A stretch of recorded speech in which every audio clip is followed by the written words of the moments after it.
Hi, this is Captain Everyman, and I am so excited. I'm on my way to watch Avengers Endgame, and I'm going to do a review right after it's over with. And I'm going to give you all my heartfelt emotions, and I'm not going to tell you the ending of the movie, but I'm going to have plenty of spoilers because I'm just going to talk about the movie and how I felt about it and what I thought was effective and wasn't. And I look forward to coming back after I've seen it and talking to you about it. I'm on my way now. Hey, this is Captain Everyman. I'm back from viewing Avengers Endgame, and let me tell you, it was an awesome movie. It had elements that I wasn't expecting and some that I wanted to be there just weren't there, but I enjoyed it very much. There will be spoilers here because I'm just going to openly talk about the movie. First of all, it was extremely entertaining. There was a lot of complexity to it. One of the things I love about time travel movies, and this was one, despite the fact of all we heard about it not being, is that it allows you to sort of go back, especially when we're talking about all the movies that led up to this. It gave us a nostalgic ride back to look at all the different character development went on, all the different characters that were there. Some that we lost in other movies were there for us to enjoy again. I enjoyed very much seeing all these different characters interact. We got to see them sort of grow. The post-decimation developments of these characters was really something interesting to see because they had all developed in different ways. And probably Thor was the greatest. You saw how the depression and impact of failing at the Battle of Wakanda was something that had definitely taken him down. And you got to see how, well, I never like to spoil endings of movies, so I'm not going to do it here. You got to see how one of the main characters got to sort of live out his dream. And although ultimately it didn't work out that way, it was beautiful to see that happen. And you got to see another one who did get to live his dream out, which was really interesting as well. One of the things, just to get specific about this, like I said, I like time travel movies, is I talked about Captain Marvel in another one of my videos and how that movie opened this like can of worms as far as retro-conning all these different things that happened. Well, this movie, if I have one big criticism of it, despite all the positives of it, and the big positive was that we got to see these characters that had gotten to know and love each other like this huge family.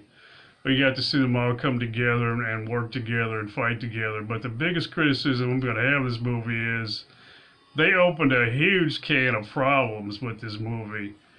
And one of them is this timeline that they established. So they go to this discussion talking about, oh, you can't travel in the past and change the future. And how they get around it is they ultimately win in the present. But one of the biggest problems with this is Thanos and Thanos' timeline. Now, what they do in this movie, and spoilers, is that Thanos is defeated at the very beginning of the movie. So I'm talking about the post-decimation Thanos. He leaves himself vulnerable and they end up killing him.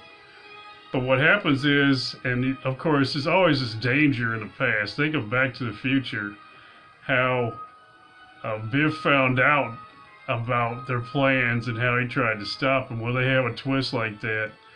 Thanos finds out about what they're planning on doing, and he sees that timeline where he is victorious, and then he tries to circumvent what they're doing.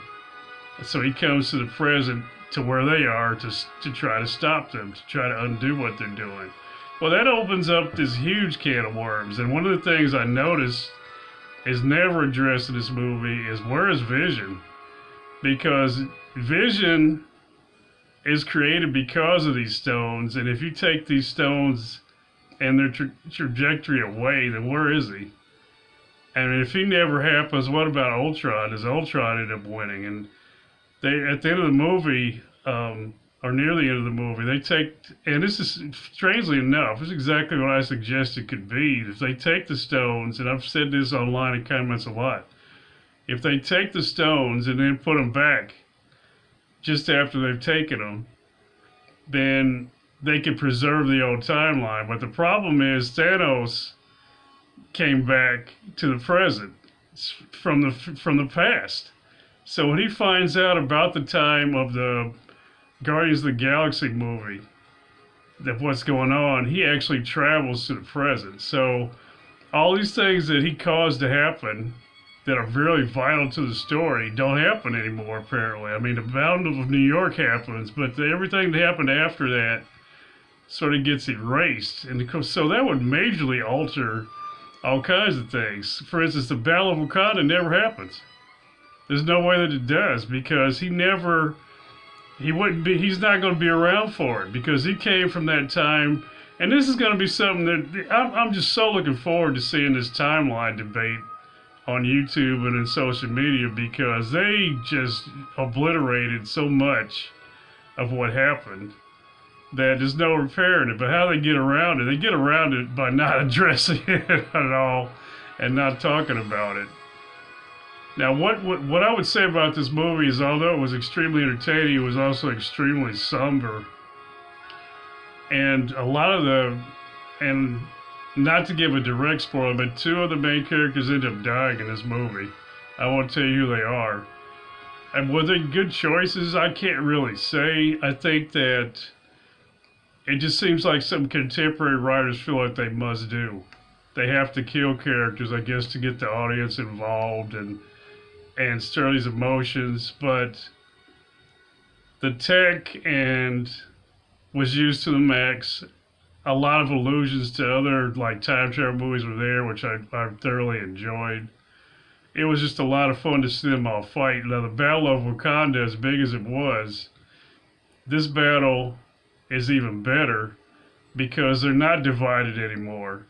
They're all together, every single one of them. They all get to come back and they all get to fight Thanos. And if I have any criticisms of it, Thanos was a little too tough in this movie to me. Because if you look at Infinity Wars, without the stones, he was weak, relatively speaking. I mean, I don't think he could have stood against Doctor Strange about those stones. He would have gotten obliterated. And I said to Scarlet Witch, there's nothing he could have done with her. She held him off even though he had the Infinity Gauntlet. So, and not to be really hypercritical of the movie, but that's sort of the biggest problem I've had with some of these things. Like the Hulk fought him and got beat up pretty bad. And Thanos, of course, you need the villain to be ultra powerful in order to draw us in and make him worthy of this huge stand that we see in all of the production and all that's led up to it, all the momentum we have in storytelling. And I would give this movie not a 10, but I would say it was an 8.9. There are things about it, especially the pacing, that I thought could have been better. It was intricate enough, but I would like to have seen more sort of drama in some ways, because they split into teams and went back after the stones. I would like to have seen more drama with these different teams, but it was effective and it was fun. It was very somber. I give it an 8.9. I'm thankful for all the entertainment I've gotten from the Marvel Cinematic Universe. And please run out and see this movie. Discuss. Please like, subscribe, and comment about this movie. It was just a beautiful event. It left me not completely satisfied, but I enjoyed it very much. And I'm looking forward to what else they do now with this next phase.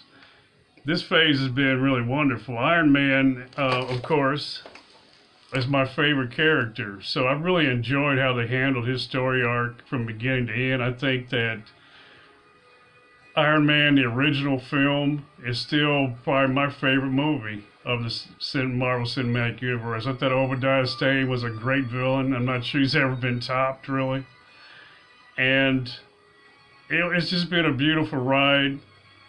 All I can say is you've got to see this movie. You're going to enjoy this movie. It was loads of fun. The writing was fun, and I can't wait to hear people really talk about it and explain it and pick it apart, because that's going to be a big part of the fun we're going to have with this movie as fans.